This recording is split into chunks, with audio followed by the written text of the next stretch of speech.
salaamaaleykum dëkk bi léegi bari na problème lu ko jaral ay suuf yow suuf si nga xëccoo leer na ma doo ko yóbbu sax si biir bàmmeel te fi dangay gis ñu bokkante affaire liggéeyante ba dee si affaire doo ko jariñoo kenn du ko jariñoo tegu su ko fi jar suuf si kenn naa ko moom yàlla nañu xam ne yàlla moo fi ne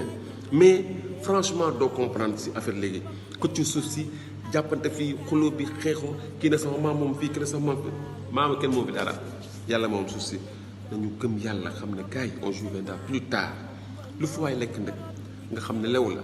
loolu da nga koy gëx amul sax wax man maa lo en tant que artiste ak la Ndiaye nañ gëm yàlla jox la ñi li ñu moom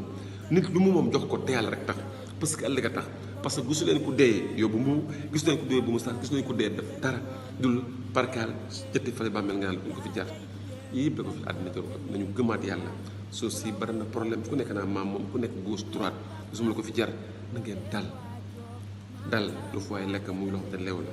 loolu ne la ko te cher loolu amul sax mënoo ko sax sëriñoo moo tax yàlla ñu mooy benn affaire rek si àddina amul benn solo bu xool rafet rek parce que yàlla boo ko joxee lu moom mu joxe li nga moom doon artiste taxul nga bañ a wax li xamante ne moom c'est mais gars yi dañu bëggul neex nit di ko wax xamante ne franchement amul dañu xam ne on viendra plus tard muy le jour ji mooy ñetti fan yi bàmmeel ku ne war ko sóor si àddina quoi àddina amul benn solo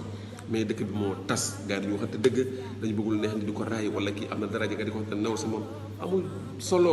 ñu waxante dëgg parce que kenn naa fi ne muy yàlla wax naa ko guddi wax ko bëccëg moo fi ne boo ko jëlu moom rek doonam di ñaan rek yàlla do sutura ku yaakaar na yow la du yow de kenn naa fi ne muy yàlla